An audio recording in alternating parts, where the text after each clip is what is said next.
From the Middle is a founding member of Odd Pods Media. Hello, everyone. Thank you for tuning in to episode 214 of From the Middle. We are three middle-class guys living in the middle of America and the middle chapters of our lives with a point of view somewhere in the middle. In our comedy, culture, entertainment, and interview style podcast, we have tons of fun. And this week specifically, we spend the first half talking about some food experiences and chat a little bit about a ranker food list.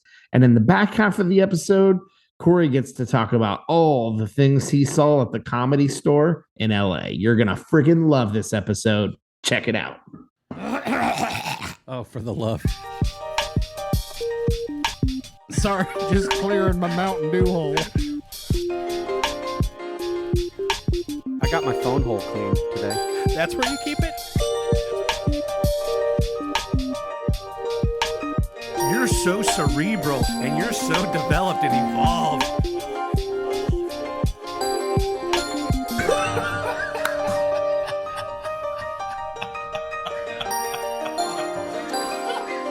From the Middle after dark over here. Hey, what's that stuff on your lips when you wake up in the morning, like the goop that you kind of got to do like that gesture to like get it all off? You know what I mean? You don't want to know. And then you like ball it up and you got to throw it away, right?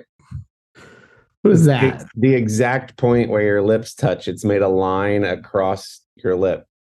Yeah. Dried mucus. Yeah. Yeah. Pretty awesome. I just remembered that video. That Yeah. was such a cute video. Just when I log into the call and I see Dillon over there looking all dressed up and formal, and I'm thinking, oh, this is gonna be a classy episode. And then that literally comes off his lips. Literally. Did you ever see the puppy video that the owner dubbed over the dog's mouth moving? And he's just going, yeah. What's in there? The maple kind? I gotta go watch that a couple dozen times. Oh my goodness, yeah. Thank you for the reminder. I think there's a couple of those that he made, and they're gold. If nothing else, this podcast is sort of like an auditory collection, little historical collections box of things that are meaningful. What do they call those? Time Capsule. Time capsule. It's like a little auditory time capsule for people that are into the things that we're into, or for our kids to all laugh at us later. Not like the good kind of laugh, but like more like cringe. Like, can you believe what my dad did? Cringe laugh. Yeah. So that's just a line of mucus. That's all. That's my assumption. I mean, I'm not a mouth doctor, but yeah. I mean, I still don't know what Amy does, but she's something medical, right? She would know. She's probably the perfect person to ask. Yeah. But I wouldn't know. Now you're like very conscious of like what's on your lips. The time capsule thing rings true, Dillon, because I was thinking earlier today, in fact, that I'm going to be so glad that we've put down, in a sense, some of these things. And then I'm also going to be really embarrassed that I put down some of these things. But if nothing else, I will have it as a memorial of a scrapbook, if you will, of our lives. Like the fact that right now, I'm in a hotel room in Anaheim. I asked Sherry, I said, please go somewhere else when I'm recording, because I don't want to have you in the other room hearing what I'm saying. So we're going to record at 7. I was clear about that. And now I know she's right just off of frame. Hi, and Sherry. I know she has to come out here, but she doesn't want to cross the door, so the hotel room is there and she's in the other room. So she's considering, I know right now, military crawling on the floor behind me to get around me, because she didn't listen to what I said when I said we're recording. What do you need? What do you need? This is gold, people. In a positive way, it sounds like Sherry's about to listen to her second episode. So, woo. whether she wants to or not. Whether she There's wants a to or little not. there's a little kitchenette on the other side of my laptop, and she probably wants something. What do you need? Just it? go, Sherry. You know, we're just Yeah, we're redefining the there term. she is. Hi. We're just redefining the term captive audience, right? That's Oh, are you good now? Okay, cool. So you put those earbuds on. It's like a kid. She knows what the little sticky line is. What's the sticky line on your mouth when you wake up? The gunk, the sticky goop. I agree with Dillon. Ask Amy. Okay. I'm very aware, painfully aware of what's on my lips right now. Okay. Anyways, we appreciate the extra. I'm going to just look at our total number of downloads and in my mind chalk up one more for One Sherry. of those It is is. Sherry. She's listening to now. How are you guys? Oh my gosh. Oh, good. I feel nervous now that Sherry's listening. That's why I didn't want her in here. And then she's going to want to correct my story later and say like, no, that didn't happen the way you said. Hey Sherry, if you can hear me, if you need to in real time correct anything that Kory says, you just jump on in there. Tell them what you actually told me to do during this time. Not leave. You said what? At the very least, just put on headphones. You said only just put on Just earbuds. put on headphones. Look, noise canceling earbuds. I can't hear anything She's else putting the rest on of the time. Bose noise canceling in ears. So she's There going. you Okay, go. There you go. back to you Okay, all. we're gonna take that one off of the view count now. The only reason I'm even dressed up, I want you to know. Yeah. My office has one of our coat closets near it in my home. And when I'm not wearing a normally work appropriate shirt, I keep one work polo in that closet that I can go and grab and throw on right before I hop on a video call. So this is my work appropriate polo that I'm wearing because we're getting a new bed and I needed to like patch and paint and primer and paint. And I'm like I was running around the house like dripping sweat.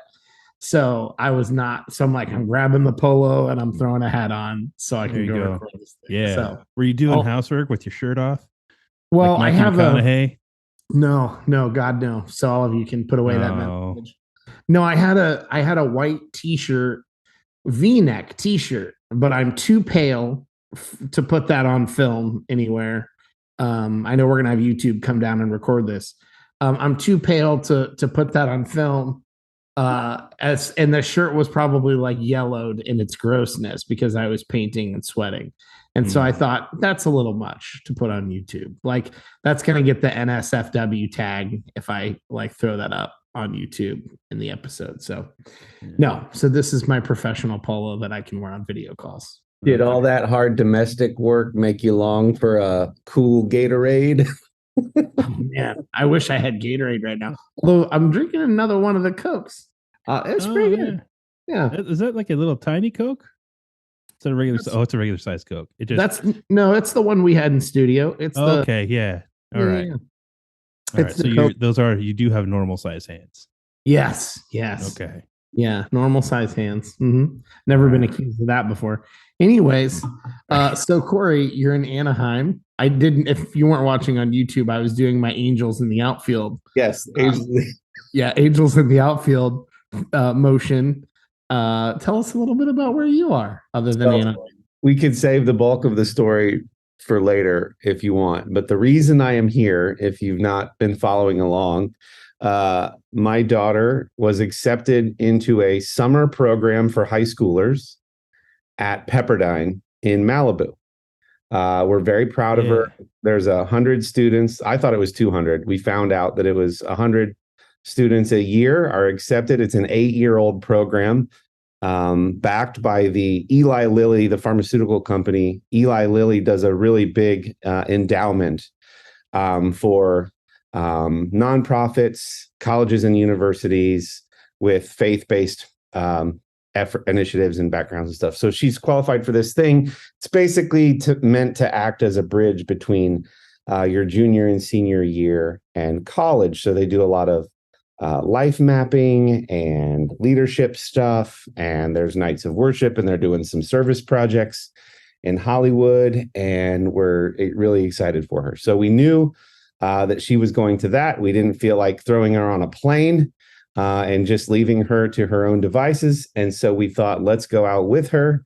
So Sherry and I are here killing time in SoCal while our daughter is at this thing, and we pick her up on Friday, Saturday, and head back. So we've been in Calabasas, we've been in LA, and we are currently staying in Anaheim, and have had a great weekend. And I can't wait to share more with you guys about that. So that's what's up.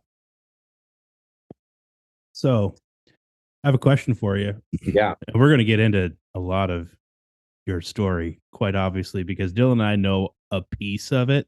Yeah. Yeah. And we know there's more. However, have you checked out what's going on at the convention center down there in Anaheim? Yeah. There's this thing called, like, is it Comic-Con? No. No, that's San Diego. No, I don't know. It's the AACC Annual Scientific Meeting Clinical Lab Expo. Guess who's in Anaheim right now? No way. Yeah, dude. Are you serious? Yeah, Amy's there right now. Should get together. That's so I didn't put it together that you're both in Anaheim. But how much more fun that would have been for Sherry tonight. I know she could have done something else, like hang out. They could have hung out and not listened to the podcast together. That's so awesome. What are the odds? Sounds like a fun girls' night out. We're gonna have to text her now and see if she wants to get together. So of the three of us, your wife and me and my wife are, yeah, that's crazy. Three of us on the podcast. You get what I'm saying. So right. Yeah, it's been fun. We don't have to get into it now. Maybe we save it. Maybe we save it for the back half. Why don't you guys tell me what's up in your worlds? Well, I can tell you right now, as I'm sitting in the office in our house, that right on the other side of the doors, I've got a pair of 7-year-old twins hanging out on the floor because there's thunderstorms and they're nervous and they don't like the fact that I'm not upstairs. And so that was the compromise. And I told them, hey, Daddy's going to be loud. And you're just going to have to deal with it. So there they are. Hey, if you have to go, it wouldn't be the first time family has intervened in tonight's episode, which is a beautiful look into reality, right? Hey, we're dads and husbands. We're dads and husbands, and things go on. That's awesome. Yeah, you got to do what you got to do. I was gonna say, did you find another produce truck? I wish my week had been that exciting, but now I have to figure out what to do with all these peaches, right? Because you get 10 pounds of peaches, and that's a lot of peaches. I've been having like a peach or two daily, and the kids have had like a couple maybe each, and that's not fast enough to go through these peaches. And so I was looking up stuff and whatnot. I'm gonna probably start like a home ec podcast after this, and tell people what to do with peaches, because I'm going to be figuring all of that out. You know what I did do? We'll put it on our Midbits playlist. Yeah. See now what that does is that challenges me to try to come up with my own recipe. There you go. See how it goes. See, elevating your game. Elevating my game. I don't want to do some Martha Stewart thing and then try to make a video of someone else's thing. But anyway, so I know we're not to streaming yet, but I feel like at this point, I think summertimes it's exciting for me to stream something, because I don't often during the summertime, mainly because the kids are around, right? And I'm dealing with them more, and I think that's it. But for the first time in a long time, I watched the first Indiana Jones film. And then I will admit that that's the only Indiana Jones film I've ever seen, is that one. And so I've moved on now to the next one. I don't even know what the name of the next one is, but I'm like halfway through it. Temple of Doom. Temple of Doom. See, I wanted to anyway. Raiders, Temple, Last Crusade. Okay. And then Kingdom of the Crystal Skull. In my opinion, you could stop after Raiders, but you should not stop after Temple of Doom. I'm kind of like, I think both of you in that category. Like I'm not gonna, and I don't care how bad everybody tries to tell me it is. Like I'm still gonna want to. Like the curiosity is still there. The thing is, Temple of Doom isn't bad. It's when people say like, "Oh, Empire Strikes Back is a little darker than the first one." Yeah. When they say that in comparison to how much darker Temple of Doom is than Raiders of the Lost Ark, it makes Star Wars dark look like going from G to like PG. It's not even. Temple of Doom is way darker than Raiders of the Lost Ark. Is it? We just never watched that one as kids because we got scared. Right. So it's not that that's exactly what I was going to say. It's not that it's not bad. You just got a bunch of people that are like, it's a little scary to throw on casually. Like it's not just, you could have Raiders of the Lost Ark in the background pretty easily. Or Last Crusade. You're not going to just casually throw on Temple of Doom. Okay. See, I'm enjoying Temple of Doom so far. But I mean, I tend to like things like Temple of Doom. Yeah. That are a little bit more graphic and are putting some like crazy scenes right in front of your face for the sole purpose of you just like being shocked at seeing it. Well, then Last Crusade will just feel like more of a kiddie adventure after Temple of Doom. Maybe. I also tend to like things. So I don't know. I feel like when it comes to a lot of stuff like that, I tend to like it more than critics say I should. Yeah. If that makes sense. It's like the Nintendo Switch so far for me, like everybody, like I go to search for, first person shooter Nintendo Switch games because they're not easy to find.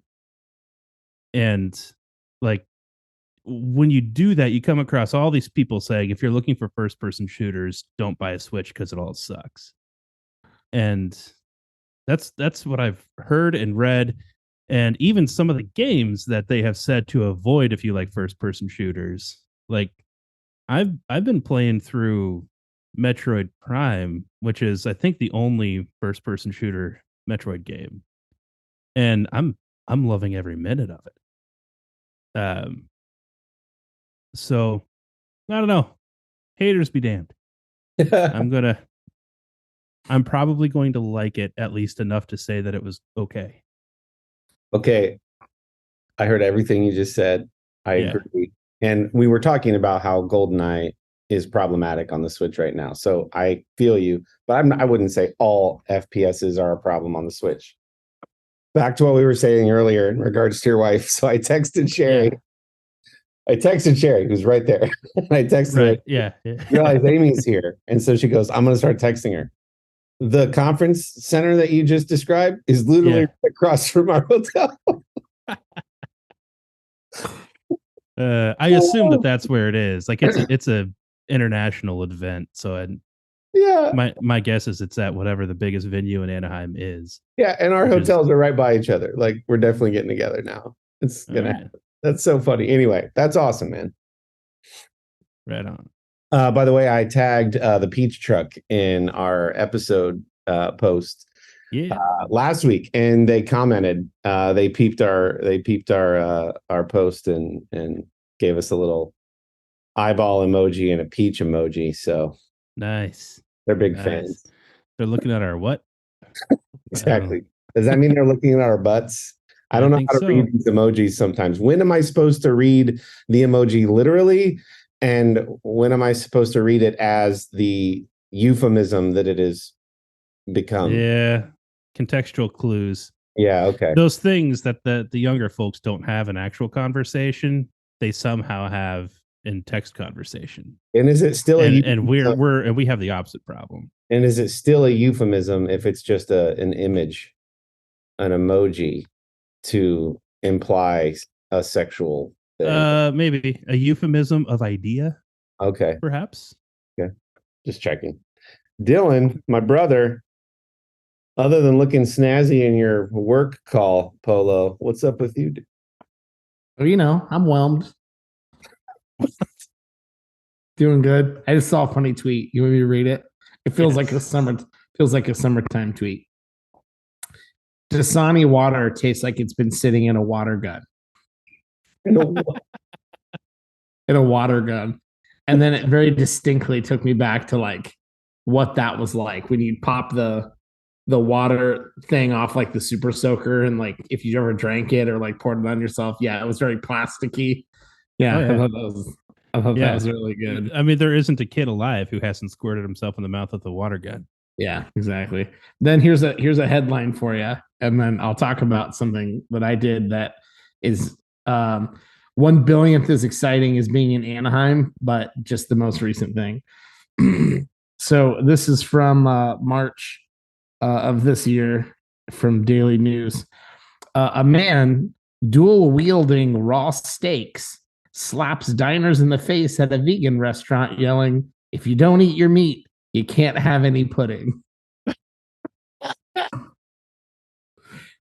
And in the photo, which I really hope this is the guy, I just want to paint a picture. It's an old Caucasian balding male with his eyes closed. It looks like his mugshot, and he's licking his lips. So I'll read that again. A man dual wielding, as if he's Darth Maul, by the way. Yeah. Dual wielding raw steak slaps diners in the face at vegan restaurant, yelling, "If you don't eat your meat, you can't have any pudding." And I just thought that was arguably one of the most random headlines that I've ever seen in my life. It's And it lends itself to me trying to eat my meat and having a very disappointing experience. Arby's likes to claim that they have the meats, and we haven't been in a very long time. And have you seen them advertising their new Wagyu beef, like burgers? Yeah. It's like on all their marketing stuff right now, like Wagyu, which this is kind of like Taco Bell and the Pacific Shrimp Taco, right? Like, I'm not expecting them to have high quality shrimp on shrimp tacos. But here we are. And this is Arby's. And Arby's used to be one of the expensive fast food restaurants before all the fast casual guys came along. And so we're at Arby's, and I'm like, I'm going to try this Wagyu beef burger and see if it's any good.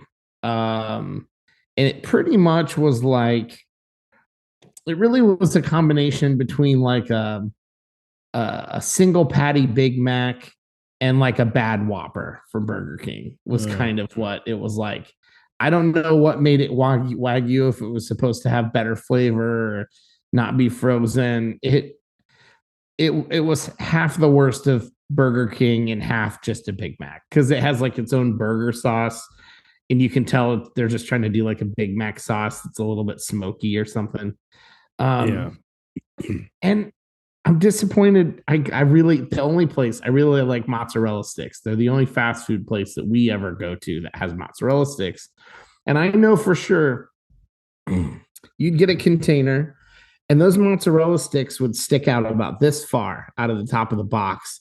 And shrinkflation has caught up to Arby's, because they're down to about here now. And they used to be a good 3-bite mozzarella stick, and they're like a 2-bite mozzarella stick now. Oh, man. And I'm just, so between that and Bree's really bad chicken wrap at Arby's and the shrinkflation mozzarella sticks, I'm just really disappointed. And shrinkflation has caught up with everybody. We started talking about ordering from the app, like diving in head first to an app.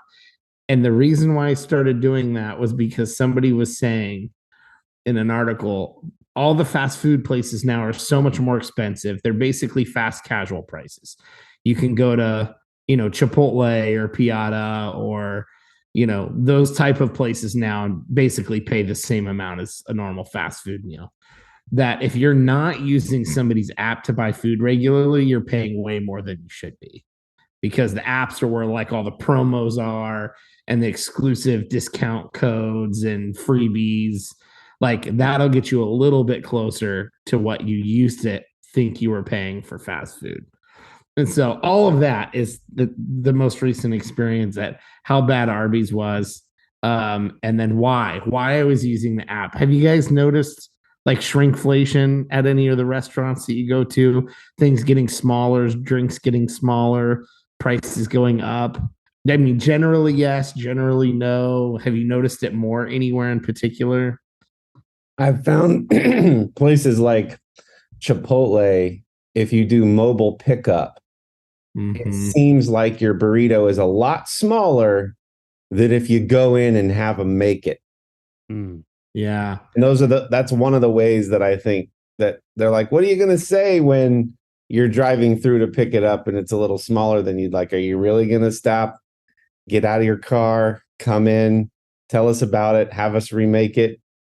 But it's like, I went to one, you know what a bean burrito or even a burrito supreme, let's be generous. You know what a burrito supreme from Taco Bell is like?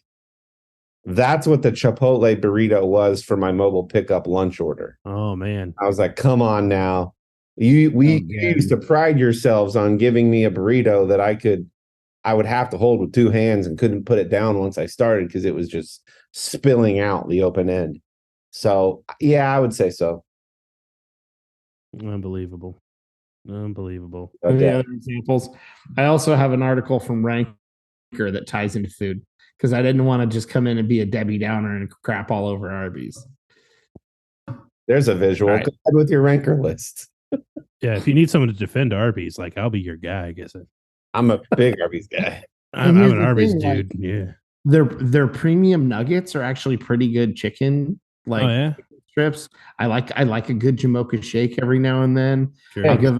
I'll give them credit because they'll do like orange and cream shakes and like shamrock like themed shakes too throughout the year. So like it's not all bad, but Yeah. it was just like it bad. They shrunk my mozzarella sticks and then some bad chicken and a bad burger. I guess that's not what they're known for. You can still secret menu Meat Mountain, you know.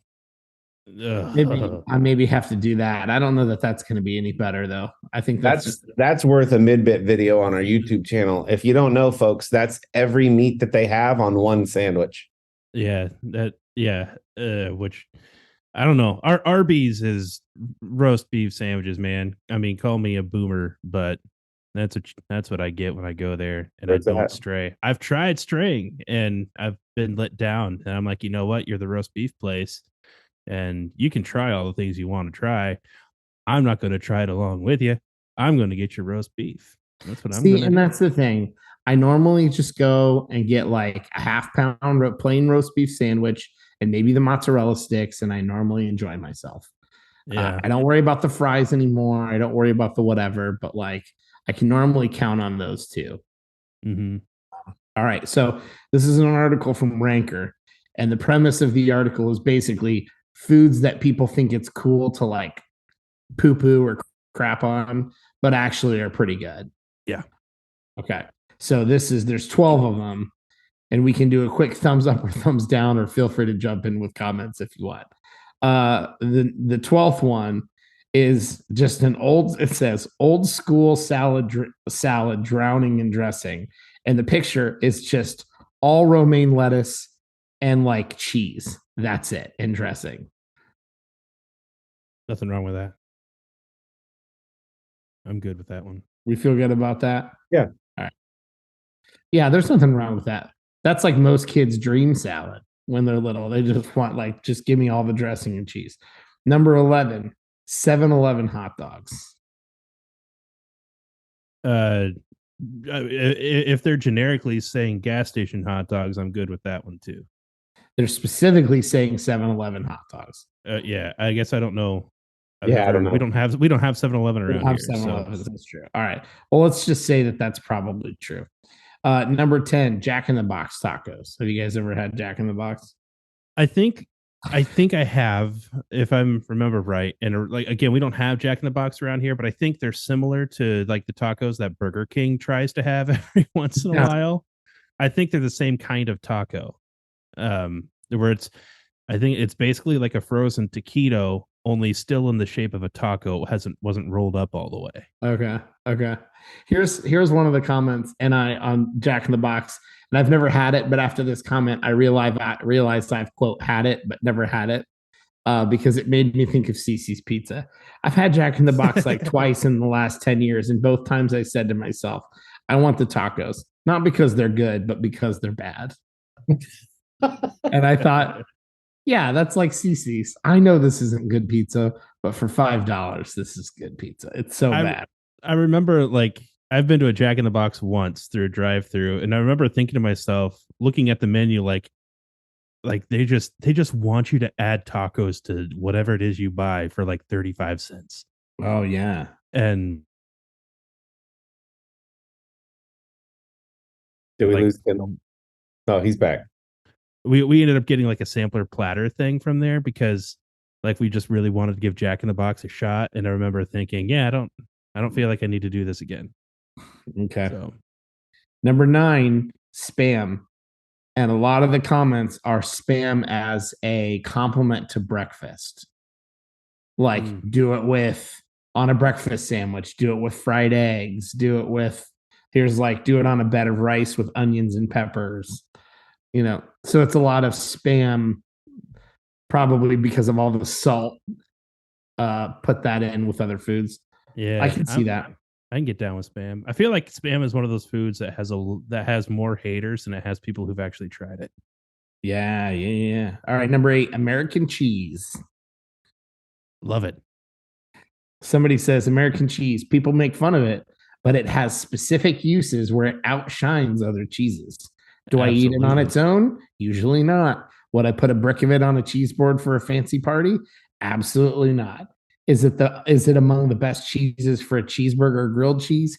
Hell yeah. Absolutely.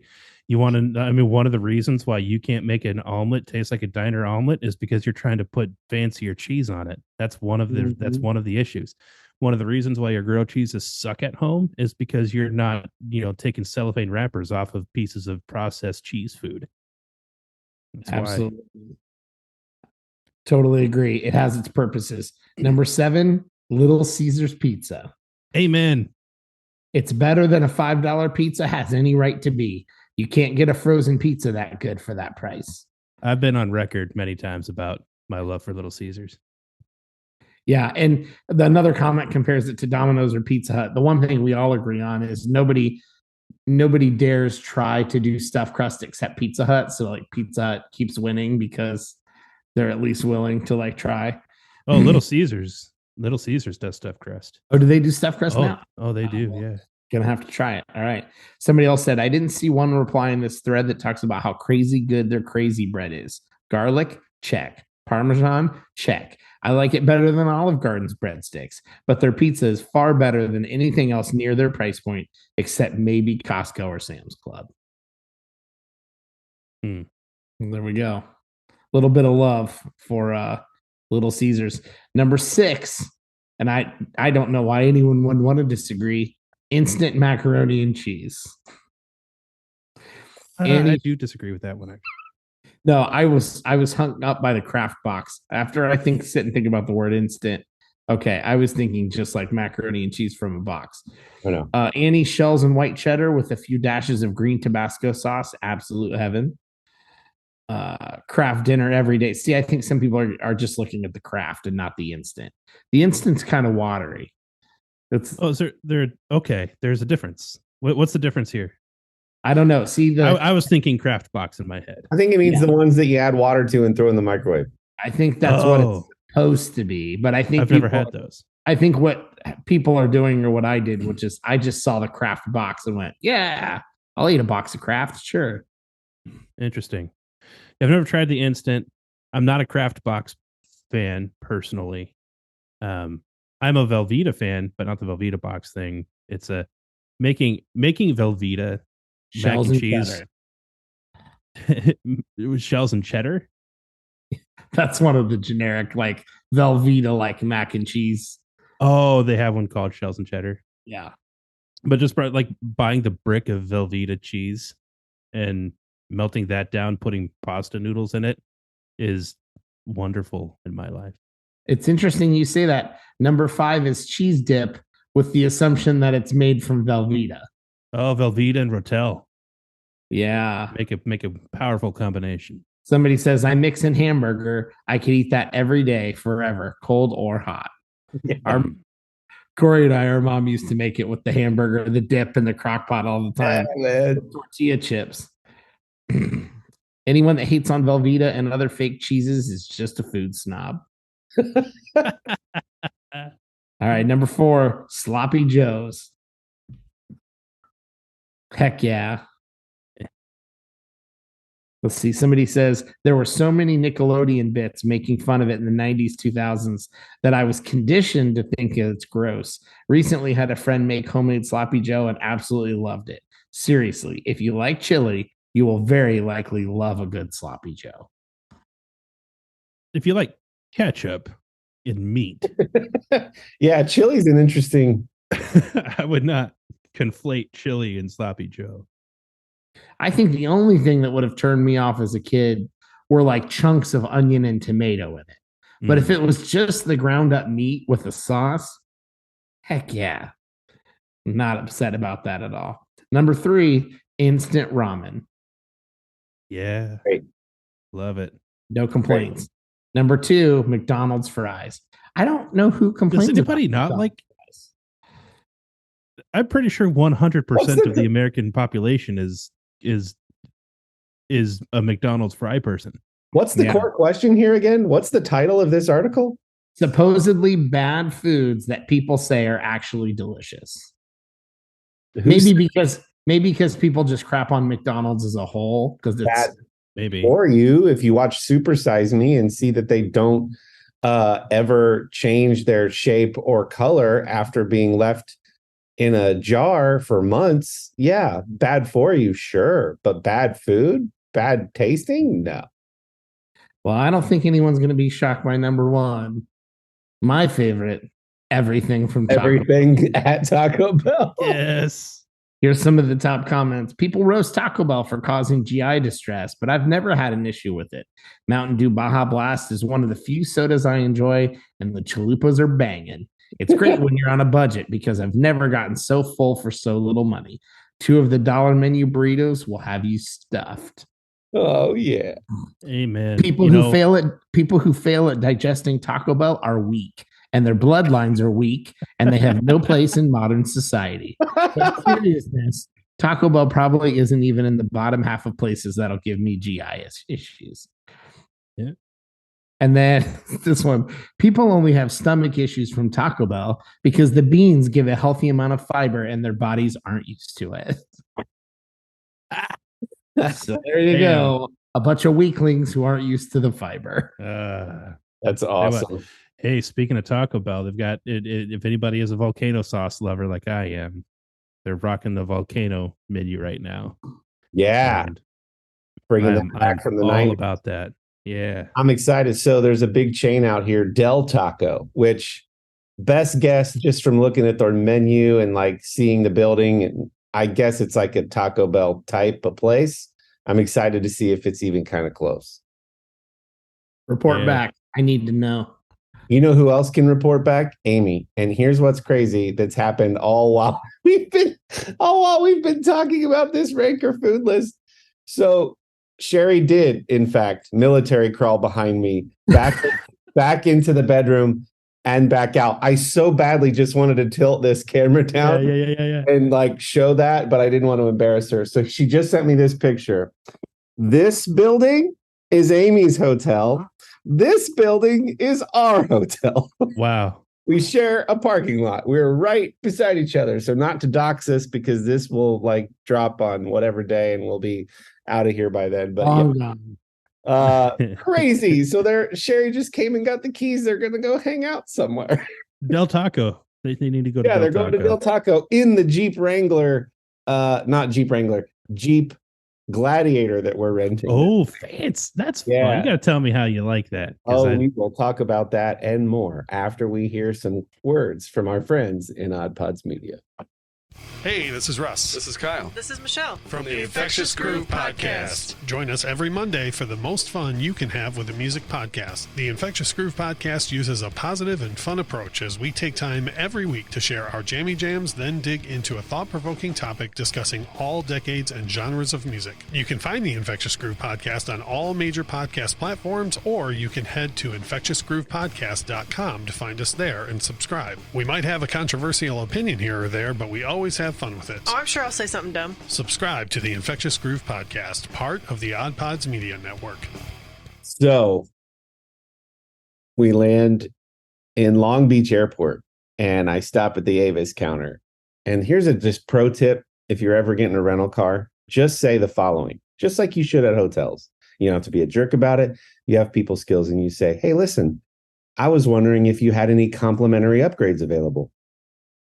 You're not asking for any, like, you're not saying you deserve special treatment. You're just saying, I was just wondering if you had any complimentary upgrades available.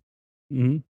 And sometimes the question alone stumps them enough, or like causes them to pause enough and go, yeah, let me check. So we came out here with Lily and her friend, and we were supposed to get a Toyota Camry. And there's a very nice man at the Avis counter. I happen to be preferred through work, so maybe this is why I got the comped upgrade. But I said, Franklin, how are you, man? Having a good day? Awesome. Hey, we're supposed to get a Toyota Camry, but we got a lot of luggage for just 4 people. And I don't think all these roller bags are going to fit in the trunk of a Camry.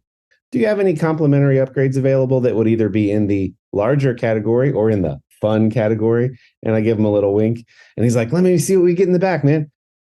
So he's like, all right, here are your options. I can get you a Chevy Malibu or a Jeep Gladiator. And I was like, Jeep Gladiator, please. So we drove that from the Long Beach airport out to Santa Monica and then up, apparently I'm supposed to say, up the 101, up the Pacific Coast Highway into Malibu to drop the girls off at Pepperdine. The top comes off. Well, I mean, just above the driver and passenger seats. It does. It doesn't in the second row. You can't take that part off. Oh, man, it's really fun. I'm enjoying it. I love it. That's cool. That's cool. That's on the list of cars that, like, I could see myself driving. You'd look good in a Jeep Gladiator, man. Even my kids lately have been like I'm toting them around in a minivan, and they're like, Daddy, we miss your truck. I'm like, oh, you're making me cry. You're making me cry. It's going to be hard to give this thing back. Yeah. All right. So you guys know that once Sherry and I had decided, we originally thought, do we make this a family trip and bring the other 2 kids out with us? And by the time you add up flights and blah, blah, blah, we were like, that's going to be a lot. Yeah. So some family, including Dillon, graciously agreed to house and kids sit while we're gone. And so to make it possible for Sherry and I to just make this like a trip for the 2 of us while Lily's at this Pepperdine thing. Anyway, once we had decided that that's what we were going to do, Sherry actually has some work out here that she has to do with some local partners of the organization that she works for. So she thought she was going to have some meetings in Orange County, which is why Anaheim. People are like, why are you staying all the way down there if your daughter's in Malibu and whatever? That's quite a drive, whatever. So that's why it was kind of like equidistant to some of the things that we thought we were going to do. Whatever. The point is, I told you guys episodes back when we decided we were going to do this, that I'm going to go to the Comedy Store. Yeah. We're all stand-up fans. If you don't already understand the significance of the Comedy Store, I highly recommend a docuseries that we've already talked about on this podcast called The Comedy Store by Mike Binder. It's a 5 or 6 episode docuseries that talks about how that club was founded. Pauly Shore's dad used to be a comedian that opened up for Elvis Presley. Pauly Shore's mom, Mitzi, ran the place. It used to be a restaurant or a lounge, I believe, called Ciro's, Ciro. They bought it out, turned it into a comedy club. It had highs and lows, but anybody that's anybody in stand-up comedy and really comedy films and things like that have sort of LA-based folks have sort of come through that place. So I was like, I gotta go. It's like Mecca for stand-up. Another phenomenon we've talked about on this podcast is if you're a fan of stand-up comedy, your favorite comedian might, if you're lucky, might come through your town once a year if you live in the Midwest. But in these coastal comedy clubs, the famous comics do a short showcase format where boom, boom, boom, boom, boom, 15-minute sets, one after the other, and they just hang out there. So this is why I have to go, right? So I start doing some research on like what night of the week makes the most sense to go. This club happens to be open 365 days a year, which I did not know. But what night of the week that I've heard comedians say the room has the most energy is on Saturday nights. Friday nights, people are still kind of getting off work. Sunday nights, people have work the next day, so they don't really want to stay out too late or have fun. And they're like, Saturday night's like the primo night. So I'm like looking at tickets. I know, by the way, that Sherry doesn't like stand up really at all or care about it.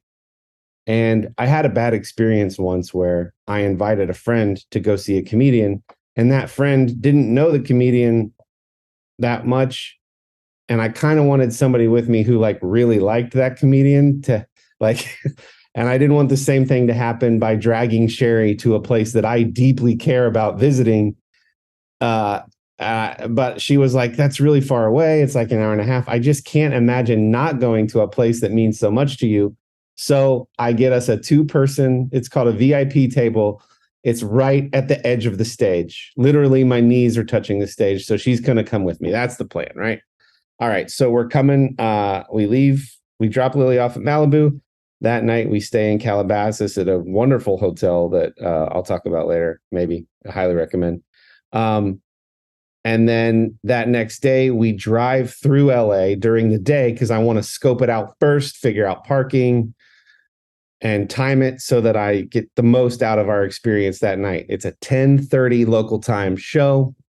So that's super late, just coming from the East Coast. But I'm like, I know the second show is going to be better energy wise and the likelihood of having more famous comedians there. So let's go to the second show.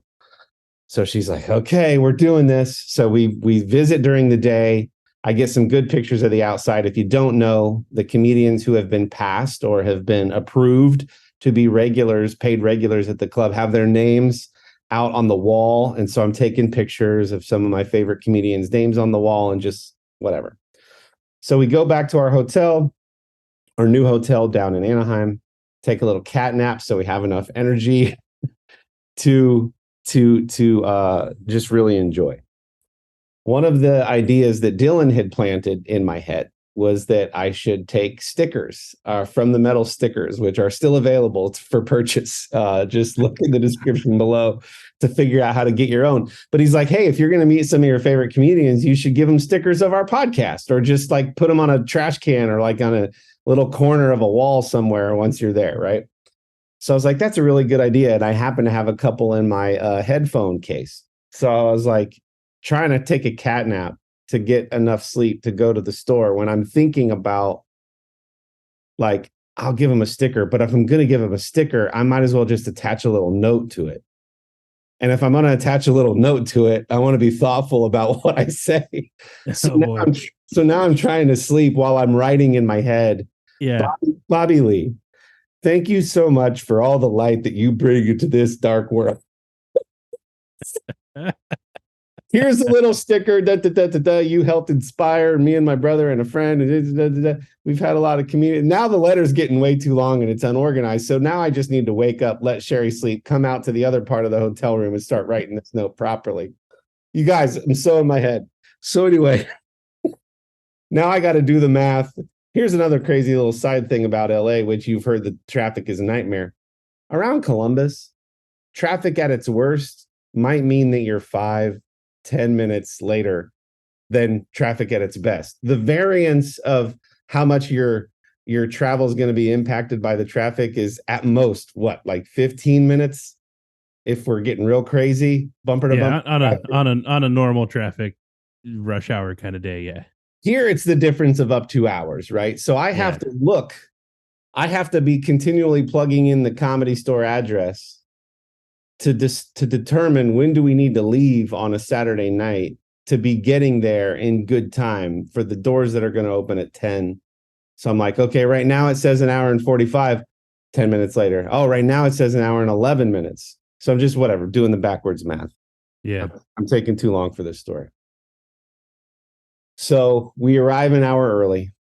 I was really worried about parking. We found parking directly beside the Comedy Store. It was fine. There's a garage right there. So we walk down and I tell Sherry, there's 2 people I'm really excited to meet. They had not released all the names in the lineup for the 10:30 show, but Bobby Lee was one of them. So of course I'm excited to see Bobby Lee. I texted you guys at that time. The second person, and this is a fun little thing that I got to experience. The second person is an up and coming comedian, but they're a door guy at the Comedy Store. And door guy just is a term that means anybody, boy or girl, that's working their way up in stand-up, but needs to start at the lowest end of the totem pole. And her name is Jessie Jetski or Juicy Johnson. And she's on the Bad Friends podcast with Andrew Santino and Bobby Lee. She's very bubbly, very sweet. I have sent you guys some of her clips. Her improv skills are awesome. She's really good at improv. And I know she's a door guy there. And I also happen to know she's not touring anywhere. So chances are good she's going to be there. So I also wrote a little note for her and gave her a sticker too. So anyway, I was like, Sherry, if you see Jessie, she's got these big orange glasses, look for her. And then I don't know how I'm going to get the note to Bobby, but chances are that Jessie will be like walking around, right? So there's a little outdoor seating area out by the road in front of the Comedy Store. There are 3 rooms: the main room, the original room, and the belly room. And outside of all 3 of them are these high top tables, and there's a bar outside, and you can just sort of hang out by the street. Sunset runs right through there. So I'm sitting there, and this is the part I was trying to talk about earlier. These people that like the average person wouldn't know, I know because I watch all these dumb podcasts with all these comics, and I hear them talk about the back hallway where this person hangs out, and I know that the parking guy, and I know like all these little people who are producery sides, not the main people of these really big podcasts. I know them too. So like I'm seeing some of them. For example, Josh Potter is a comedian who's on Your Mom's House with Tom Segura and Christina Pajitsky all the time. Right as soon as we get through security, I see Josh Potter just sitting at one of those high top tables on his phone. Not a big deal for most people. Most people would just think he's a normal guy sitting there. I know he's Josh Potter, and I'm geeking out already. So I'm like, oh my gosh. I was like, Sherry, that's Josh Potter. And she's like, who's he? And she's so sweet, by the way, for going with me. And just, I didn't even want her to go because I was like, I'm going to look like such a nerd in front of you because I'm going to be fangirling over all these people. I don't want you to see me in that way. Right? Like, I don't know what the equivalent for you guys would be, but I'm like, I don't want you to see me like that. Was that Sherry at game day with like Kirk and Reese? Yeah, kind of like that, right? But even with people that she loves, she doesn't get that way over. I'm like thinking about how I'm going to write them notes, thoughtful notes, like, and try not to be creepy. Okay, so Sherry posts up. I get her a drink. She just sits at a table. I'm like, you stay here. I'm just going to float around for a bit. Right when I say that, Jessie walks around from the parking lot to go through security. And I'm like, Jessie Johnson. Like, again, these people always say, these people talk to us in public like we have a relationship because we're on so many podcasts. We share hours and hours and hours about our lives, and we're authentic and vulnerable. These people think they know us. And like, so I'm like, okay, don't do that. Like, hey, so just be normal. Hey, Jessie, my name's Kory. I'm a really big fan. I love what you're doing on Bad Friends. Andrew and Bobby are obviously great, but I think you really make the show. You're like this wonderful added piece to the show. Don't want to bother you. Just wanted to say, I think you're great. I also have this note for you. I was like, hey, it's not weird. It's just a sticker from our podcast and whatever. Also, if it's not a good time, I understand. Would you mind if I just grab a quick photo? She's like, oh, that'd be totally. She was so nice. She's like, I would love to take a photo. I was like, that's my wife over there. Another like, hey, I'm not creepy. So I'm like, hey, that's my wife over there. She goes, does she want in the picture too? And I was like, no, it could just be us. She goes, oh, okay. So I take a picture with her. She was so nice. I was like, thanks again. Really love what you're doing. Congrats on all your success, because she's kind of blowing up right now. So I've already met one of the 2 people I'm super excited to see. Sherry goes back to the table after taking the photo of Jessie and I. And then I was like, I don't think I'm allowed back in this one little area that runs parallel with the entrance to the parking lot, which leads to the belly room. But I'm like, I'm just going to go back there and see what's up. As I round the corner, I see Mark Maron just sitting on a stool at a high top table, throwing a Wilson football up and down. just like tossing it to himself. Yeah.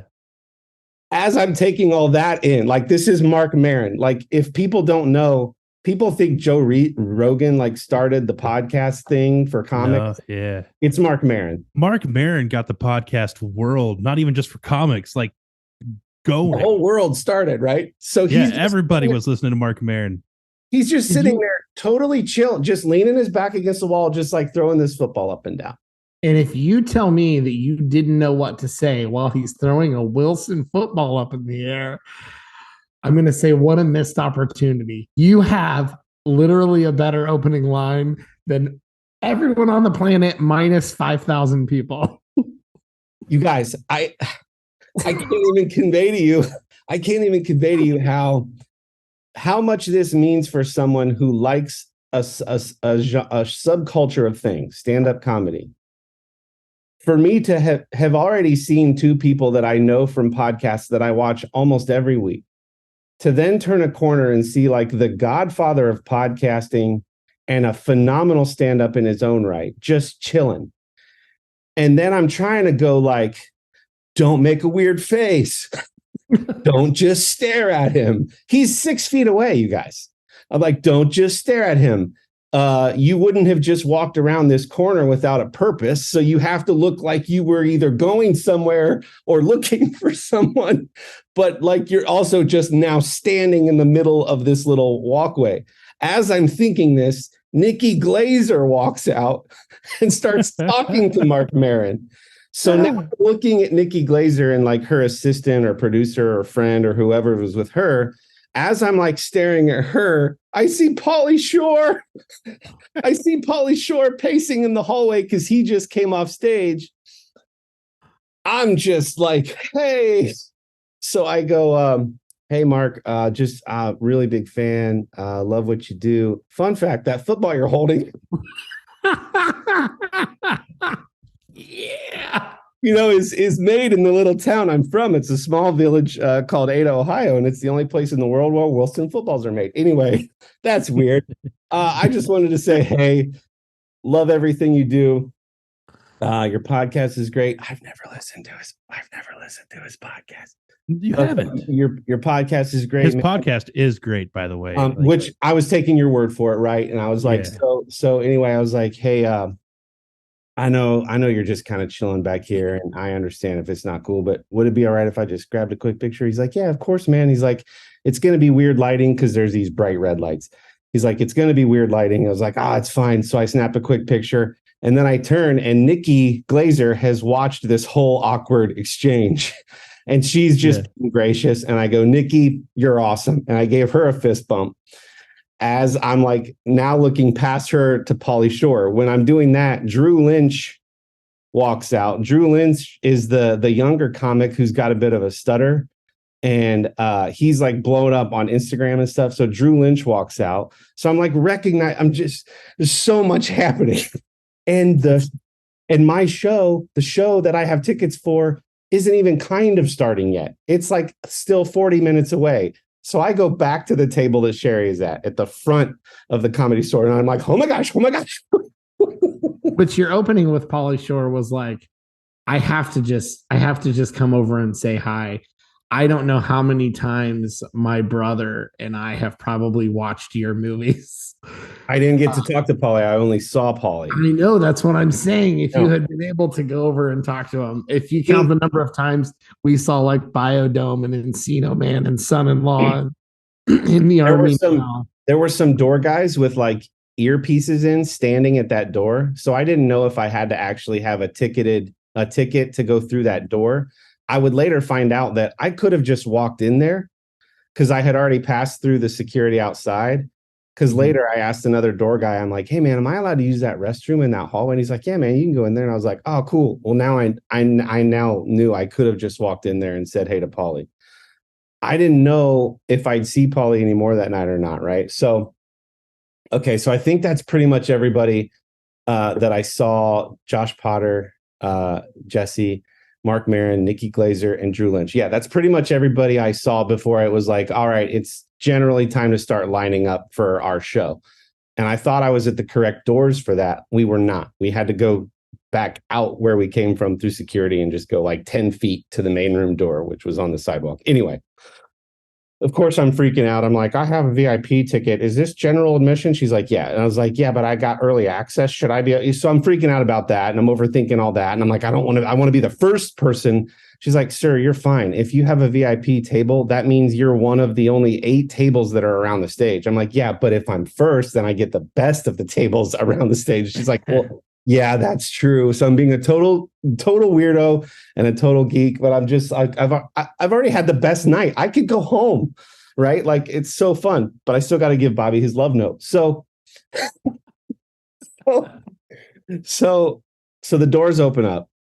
They take us into an inner area where there's like what do you call when the line the thing, a snaking queue inside, just outside the main room, where they tell you, hey, don't be a jerk and get your phone out. If we even think that you're taking pictures or video of the comics, like we'll kick you out so fast your head will spin, blah blah blah. They're just confirming your name, making sure you have the right tickets, blah blah blah.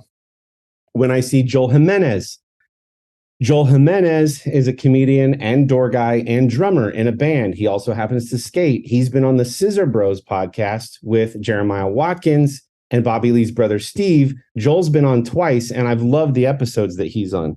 He's a heavily tatted, skinny dude, and he's really cool. So he's one of the door guys letting people in. So I was like, Joel, and I gave him a fist bump. I said, my name's Kory. I'm learning how to do it now. You just introduce yourself. You don't pretend like you have a relationship with them. You just say, hey, Joel, my name's Kory. I'm a fan. I loved you on Scissor Bros. He's like, oh, thanks a lot, man. Like, again, not everybody else in the line knows that he's a comedian. He's up and coming as well. They just treat him like a guy whose job it is to seat them. But I know who he is, and I know he's on the rise, and I know his right. So he really appreciated it, right? Like the lower, if you will, door guys in comics, like really appreciate it.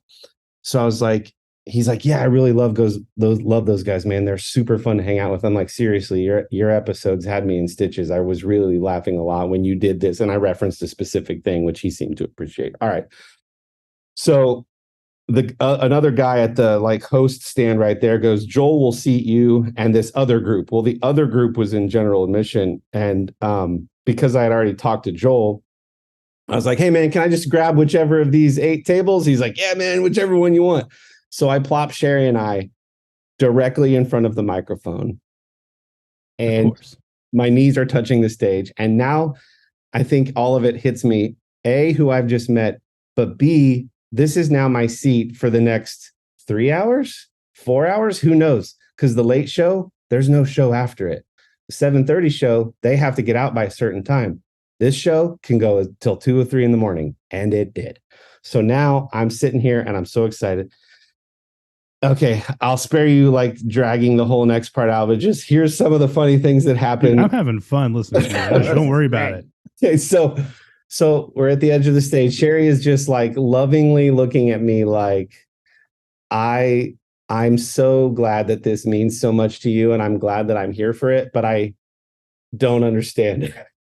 And I felt like I needed to tell her a couple other things. One, comics do crowd work. That means they kind of pick on people. And if we're right at the edge of the stage, chances are good they're gonna pick on us, maybe make fun of us, even like roast us a bit. You have to be okay with that. And if you're not smiling or laughing, they'll go harder on you. They just want you to be laughing. And she's like, oh, great. So I felt like I needed to tell her that because she's like, I'm just going to sit here like this.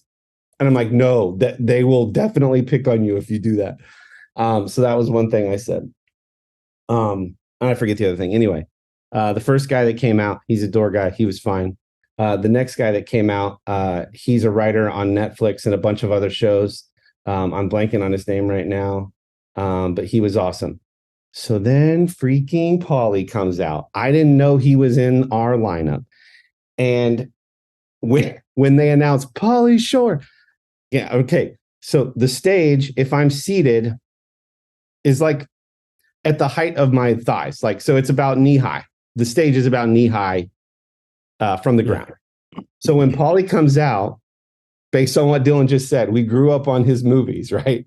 Yeah. Biodome, Son-in-Law, In the Army Now, like all of them, right? We grew up on these movies. So I stand and start like applauding as a sign of respect. No one else is standing. I'm the only one standing. Pauly walks so far forward past the microphone to where his toes are dangling off the edge of the stage. He walks so far forward that we're like, so the next thing I know, Pauly Shore and I are in full embrace. He's bent down and I'm hugging Pauly Shore in front of the whole main room. He was so close to me, guys, that it would have been weird not to hug him. It would have been weirder to just stand there and clap. The more socially acceptable thing I felt at that moment was to just, I didn't know if I was going to like tap his arm or like, hey, or just, so we're just hugging. And then He hugged you back? Yeah, 100%. Oh, beautiful. Then it became like the joke to hold the hug a little longer because like we both realized that I was the only one standing up. So then that kind of got a laugh that there's this long, awkward hug going on between the comedian and the guy in the front row. And then I'm looking down at Sherry mid-hug like, I'm hugging Pauly Shore. And she's just like this, like, I can't believe this is happening. And so then Pauly does his set, but I'm still like, wait, hold on. She has to have seen something with Pauly Shore in it. Oh no, she knows Pauly. She knows Pauly. Well, so what was she's her aware of reaction? what's happening here. Yeah. What was her reaction to it being Pauly Shore? Because like, for anyone kind of around our age, there was a time before Pauly Shore was kind of shunned, where he was so popular in all of his comedies, right? Mm-hmm. Did she have any reaction to it being Pauly Shore? It's just that, like, it's that girly laughter, and then the crying, like the crying eyes of like, I can't believe this is happening. I'm excited for you. Like, what in the world is that? What do you do? You're hugging Pauly Shore. Was kind of the moment. So that was funny. Pauly does his set. He talks first about how his mom and dad started this place. His mom really is the one who ran it. So there was this beautiful like respect. They celebrated their 51st year. And so there was like a lot of coolness there. And then he kind of got into his set and he made fun of himself. He talked about that and how he couldn't, he was huge, like a really big deal a long time ago. And now nobody knows who he is. But anyway, It was great. He did great. It wasn't really a set. It was just like him kind of just talking and being Pauly Shore. And he did some like weasel stuff and it was awesome. So then he introduces Bobby. So now Bobby comes out and I'm like, well, that standing up thing worked pretty well. At least I'll get to fist bump, shake hands with whatever Bobby. So I stand up again as a sign of respect because this is who I'm most excited to see of who I know is going to be in the lineup. Mm-hmm. And the next thing I know, Bobby Lee and I are hugging. Bobby kisses me on the cheek. Yeah. And I say, I love you, man. He goes, I love you too, man. And I'm like, oh my gosh. So let me stop for a second. After we were seated, before the show had started, I have this sticker from the Middle podcast and a note for Bobby in my pocket. And I don't know if it's acceptable to just hand it to him while he's up there. Definitely not before his set. That could really throw him. Yeah. And I don't want him to include any personal messages I may have written in his set. And then I'm like, maybe when he's done and he's like doing his like bow, maybe I slide it to him then. I was like, now I'm in my head about it. So I go back out to the host stand and I said, Joel Jimenez, is there any way you or anybody else here can get this note to Bobby? It wasn't like in an envelope so that nobody could think I put asbestos in there or anything. or anthrax. It was just a sticker with a piece of notebook paper around it with some words on it. I said, it's nothing weird, man. It's just a sticker I wanted to give him and just like a word of appreciation. He's like, honestly, man, you could probably just give it to him when he's up on stage. I was like, are you sure? That feels like, I don't know. That feels kind of weird. And then I'm now handing in front of 100 people. I'm now handing him he's like, honestly, that's what I would do. Also, Bobby and I have this bit sort of going right now where he's not talking to me for a year. Because I did an impression of him that he didn't really like. So he's like, honestly, he either walks around before or after his set, or if I were you, I'd just hand it to him. I was like, okay. So again, this is all before the show had started. I came back to my table. I told Sherry that whole story. And she goes, you're not going to do that, are you? And I'm like, oh, definitely not. Now, here's the thing, though. You can always try to hand it to him. And if he's doing like some crowd work or something, and like, he's like, what's this? You can be like, whatever, Jordan told me to do it, to give it to him. Joel. This is for me, but Joel said I could just give it to you. Yeah, right. On stage. So Sherry goes, you're definitely not going to hand it to him when he's up on stage, are you? I'm like, no, I'm definitely not going to do that. So Bobby finishes his set, which was great. But honestly, I didn't care. I was inches away from a guy I've now watched hours and hours and hours and hours of content on. I don't even really know what his set was about. I was just watching the man be expressive and silly and fun and having a big grin on my face. It was a blast. He's like, thanks everyone. That's my time. I'm Bobby Lee. I hand him the note and he goes, what the heck is this? This guy on the mic. He had already put the mic back. Yeah. I hand him the note and he goes, what's this? And then he goes back to the mic. He pulls the mic back again. He goes, this guy just handed me a note. What the heck is this? And he says that on the mic and he goes, I'm going to read it. And and he goes, he looks at me and he goes, can I read this? I was like, if you want. And the crowd starts clapping, like, read it. He's like, is it personal? And I go, well, there's like some personal stuff in there. It's just, if you want. He's like, no, I'm not going to read it. So then he does this gag where he like folds it up and goes to put it in his shirt pocket, but he throws it on the ground like he doesn't want it. And he goes, no, thanks, man. That's really cool. And then he puts in his pocket and then he introduces the pop-in special guest, Leslie freaking Jones from Ghostbusters and SNL. Yeah. Yeah. Like, oh my gosh. So she was the special guest. So that was my interaction with Bobby. Leslie's set was great. The funniest part of Leslie's set, and there was multiple comics that we saw that night, but the funniest part of Leslie's set was that at one point in her bit, in her set, she was talking about how rich she is. And no, sorry. Let me go back. She did some crowd work. She went around to every table of the 8 tables and just said, you guys look like, and then would just say some stereotype or like preconceived notion that she had about them. When she got to us, she said, Kevin Smith, you two look like you go to Costco every 2 weeks. It's because like we were some of the few white people there. So she had this whole thing about we look like suburban, like whatever, Costco, blah, blah, blah. So then, okay, going back to the thing where she's talking about how rich she is. Trigger warning, there will be some language in the next 60 seconds. So at one point, she's talking about how rich she is. She's talking about all the fruit that she has in her house. She's talking about, like, I have all the vodkas. I have water. I have, like, she's being silly about her signs of wealth. So at one point, she's tall. At one point, she crouches real low. And she leans across the very small table and she grabs the microphone and she gets in Sherry's face and she goes, I have solar panels on my roof, bitch. I power my house with the sun, bitch. Like looking right at Sherry.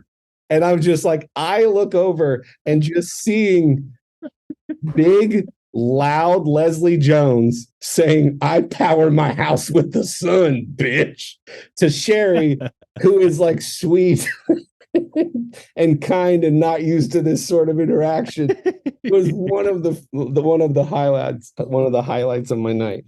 So Leslie was awesome. Sam Tripoli, I mean, you guys, like it just kept going. Some great comics and had so much fun. And they went until 2 a.m. It's normally a 2-hour show. It was over 4 hours. So much fun. I was riding high the whole drive home back to Anaheim, and it was such a fun night. So yeah.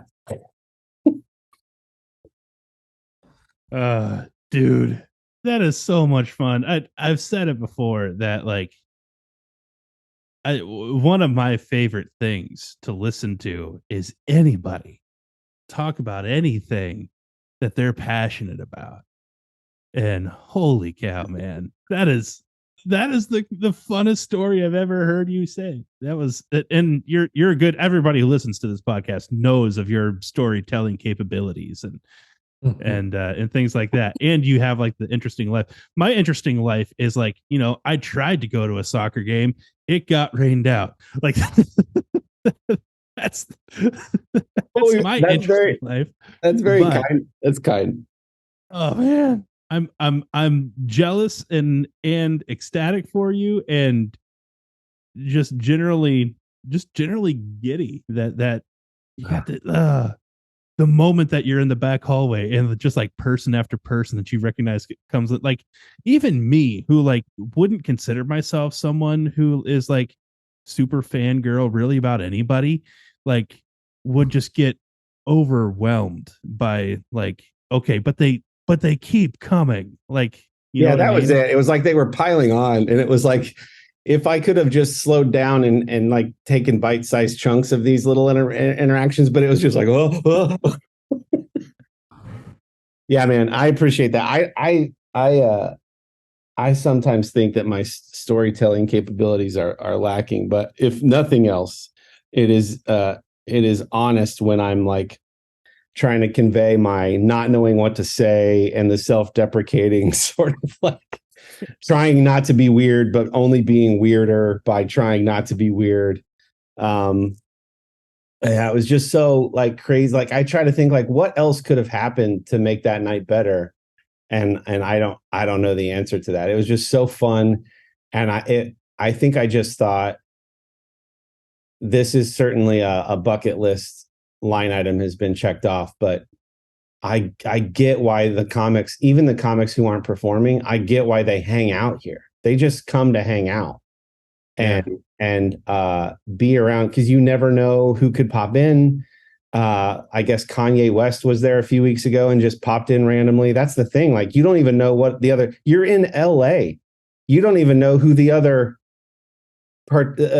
ticket holders could be. Like they're like, oh yeah, Eddie Murphy will sometimes pop in and just do a set, and you're just like, it's crazy. And the comics talk about the place like it has this feeling, like this vibe about it, and maybe that's only because they know the history and they know the legacy and the significance of the place. But even as somebody who isn't in their line of work, like I get the impression that there's definitely an energy and a buzz and a vibe about the place as one of the heartbeats of LA and West Hollywood there on Sunset. So yeah, it was just it's just crazy and fun, and I'm so grateful to Sherry for like tagging along, and hope she doesn't judge me too harshly over me fangirling out in front of her. She has now texted me a photo of, I was gonna say, speaking of which, now texted me a photo of her and Amy together somewhere. They're hanging out right now. Hanging out as we speak. I didn't even know that Amy was in town, and now we're getting texts that they're hanging out. So that's really funny. But yeah, thanks for listening. And I knew that you guys would know how much visiting there would mean to me. And so I knew that when I would send these little texts, even when I went for the first time during the day, of like taking a picture of Theo Vaughn's name on the wall and Sebastian Maniscalco's name on the wall and Chris D'Elia's name on the wall and Bobby Lee, like you guys were there with me and understood the significance of that. So that was really fun to share that with you all. And I have, when you're in line for the main room, there's a high wall, maybe chest high, and it's got these white sparkly rocks in it. And we were in line, and I'm like, I'm grabbing some rocks for the guys. She goes, what? And I'm like, I'm just gonna grab these little rocks. I'm gonna grab a couple and like give each of the guys a little rock from the main room line in front of the Comedy Store. Perfect. So yeah, it was really fun. Thanks for listening. Somebody wrap it up because I'm tapped. Dillon, what are you streaming? That's such a beautiful way to end the episode. I don't have anything to add. If you haven't already, head over to our friend's website over at Artiusman, ARTIUSMAN.com. They are a partner of the show. They're an excellent partner of the show. Use promo code The Middle. You'll save 25% off your first order by loading up your cart with all kinds of goodies. They make tons of awesome products right out of the Columbus, Ohio area, including bathroom products and beard balms and beard oils and all kinds of stuff that you're going to absolutely love. So that's Artius Man. Promo code is The Middle. Save 25% off your first order. You're going to love it. And can't wait for all these people to come on the podcast now, since you wrote them notes and invited them. Yeah, it's going to be great. So we'll just start like the Comedy Store podcast from the middle with all the people that you saw. Can you imagine? Oh my gosh. So go ahead. I did say, so in Bobby's note, I said, we don't deserve you, but if you ever would like to do a weird social experiment where way too famous comedians go on humble podcasts, we'd love to have you. And then a similar thing on Jesse's. I was like, hey, congrats on all your success. I know you're slammed, but if you ever want to promote or plug anything or promote dates. Yeah, we've asked this to you before, but you don't know who we are. You ignored our DMs. But yeah, if you want to promote your shows to a Midwest audience, we'd love to have you. So yes, I did put plugs in each of their love notes with the sticker. So, and I told Bobby, if you've watched Tiger Belly, they're at this big, beautiful wood table that has stickers on it. I said, if nothing else, just put this on the Tiger Belly table. So I'm going to be watching the next couple episodes and see if the From the Middle sticker shows up on their podcast table. If it does, we have to get a screenshot of that. 100%. to commemorialize that. That's awesome. Well, you've got the RDS Man website. You've got your promo code. You've got lots of funny stories. Go ahead and share this episode out with your friends and your worst enemies so they can have a good laugh. And everyone enjoy. We'll see you next week. Bye. Bye. Beautiful, Kory.